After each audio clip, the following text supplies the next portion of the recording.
Welcome to Edukarum. Ayo berpetualang bersama Edukarum. Kedudukan, fungsi, dan ragam bahasa Indonesia. Kedudukan bahasa Indonesia.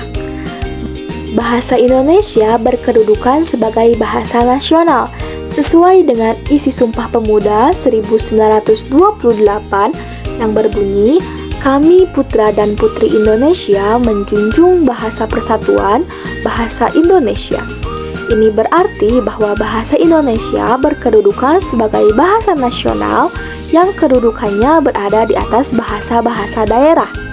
Selain itu, bahasa Indonesia juga berkedudukan sebagai bahasa negara sesuai dengan Undang-Undang Dasar 1945 yang tercantum pada pasal 36 yang menyatakan bahwa bahasa negara ialah bahasa Indonesia. Dengan ini dapat dikatakan terdapat dua macam kedudukan bahasa Indonesia, yaitu sebagai bahasa nasional juga sebagai bahasa negara. Fungsi bahasa Indonesia sebagai bahasa nasional. 1. Lambang kebanggaan kebangsaan. Sebagai lambang kebanggaan kebangsaan, bahasa Indonesia mencerminkan nilai-nilai sosial budaya yang mendasari rasa kebangsaan kita. Rasa kebanggaan ini kita bentuk dengan cara memakai bahasa Indonesia, memelihara bahasa Indonesia, juga mengembangkan bahasa Indonesia. 2. Sebagai lambang identitas nasional. Setiap hal pasti memiliki sebuah identitas. Identitas berfungsi untuk membedakan hal yang satu dengan hal yang lainnya. Misalnya seseorang pasti memiliki sebuah identitas, baik itu dari namanya, jenis kelaminnya, umurnya, tempat tanggal lahirnya, dan lain-lain. Hal ini sama seperti sebuah negara. Sebuah negara pun pasti memiliki identitas yang berfungsi membedakan negara yang satu dengan negara yang lainnya. Identitas negara bisa dibentuk dari benderanya, bahasanya, lagu kebangsaannya, dan lain-lain. Bahasa Indonesia dapat memiliki identitasnya hanya apabila masyarakat pemakainya membina dan mengembangkannya sedemikian rupa sehingga bersih dari unsur-unsur bahasa lain. 3. Sebagai alat perhubungan antar warga, antar daerah, dan antar budaya. Dalam hal ini, bahasa Indonesia sebagai bahasa nasional. Berkat adanya bahasa nasional, kita dapat berhubungan satu dengan yang lainnya sedemikian rupa sehingga tidak terjadi kesalahpahaman sebagai akibat latar belakang sosial budaya dan bahasa yang berbeda. Kita dapat bepergian dari pelosok yang satu ke pelosok yang lainnya di Indonesia hanya dengan memanfaatkan bahasa Indonesia sebagai satu-satunya alat komunikasi. 4. Sebagai alat yang memungkinkan penyatuan berbagai suku bangsa dengan latar belakang sosial budaya dan bahasanya masing-masing ke dalam kesatuan kebangsaan Indonesia. Fungsi bahasa Indonesia sebagai bahasa negara. Yang pertama, sebagai bahasa resmi kenegaraan.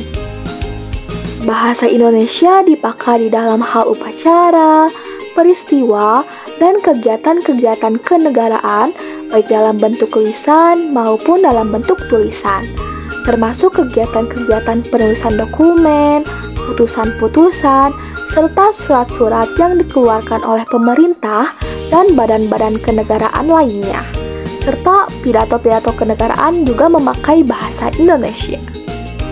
2. Sebagai bahasa pengantar di dalam dunia pendidikan. Bahasa Indonesia merupakan bahasa pengantar di lembaga-lembaga pendidikan mulai dari TK sampai perguruan tinggi di seluruh Indonesia, kecuali di daerah-daerah seperti daerah Aceh, Batak, Sunda, Jawa, Madura, Bali, dan Makassar yang menggunakan bahasa daerahnya sebagai bahasa pengantar pendidikan dari TK sampai kelas 3 SD.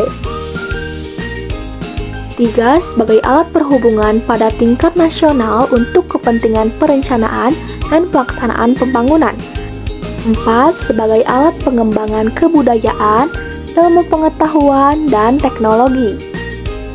Dalam hal pengembangan kebudayaan, bahasa Indonesia adalah satu-satunya alat yang memungkinkan kita membina dan mengembangkan kebudayaan nasional sedemikian rupa sehingga ia memiliki ciri-ciri dan identitasnya sendiri yang membedakan dari kebudayaan daerah.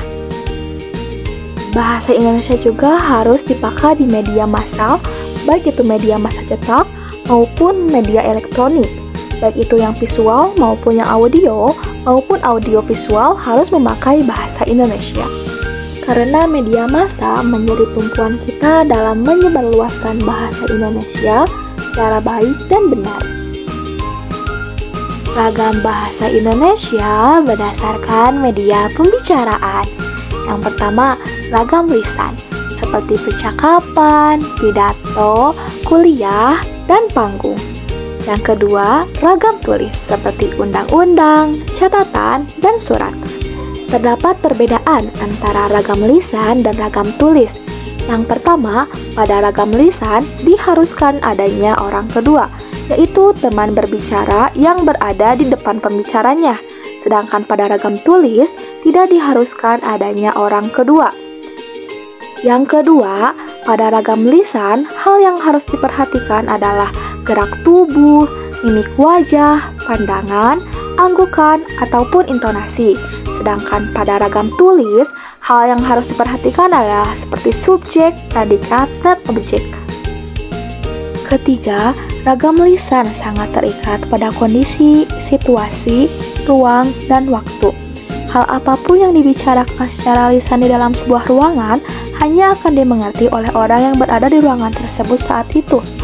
Apapun yang diperbincangkan di dalam sebuah ruangan tersebut belum tentu dimengerti oleh orang yang berada di luar ruangan tersebut. Oleh sebab itulah, ragam lisan sangat terikat pada kondisi, situasi, ruang, dan waktu. Berbeda dengan ragam tulis. Ragam tulis tidak terikat oleh situasi, kondisi, ruang, dan waktu. Suatu tulisan dalam sebuah buku yang ditulis oleh seorang penulis di Indonesia dapat dipahami oleh orang yang berada di Amerika ataupun di Inggris.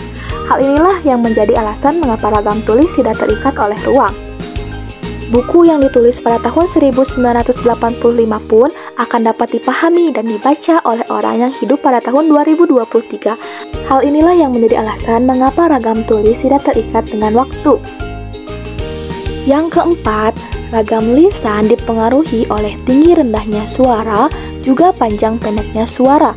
Sedangkan ragam tulis dipengaruhi oleh tanda baca, huruf besar ataupun huruf miring. Ragam bahasa menurut hubungan antar pembicara. Yang pertama, ragam bahasa baku. Ragam bahasa baku ialah ragam yang dilembagakan dan diakui oleh sebagian besar warga masyarakat pemakainya sebagai bahasa resmi, juga sebagai kerangka rujukan norma bahasa dalam penggunaannya. 2. Ragam bahasa tidak baku, yaitu ragam yang tidak dilembagakan, juga ditandai oleh ciri-ciri yang menyimpang dari norma ragam baku. Terdapat 3 sifat ragam baku. Yang pertama, mantap. Mantap di sini artinya sesuai dengan kaidah bahasa. Yang kedua adalah dinamis, yang artinya tidak statis dan tidak kaku. Dan yang ketiga adalah cendekia. Mengapa bersifat cendekia? Karena ragam baku dipakai pada tempat-tempat resmi. Oke, thank you. Wassalamualaikum warahmatullahi wabarakatuh.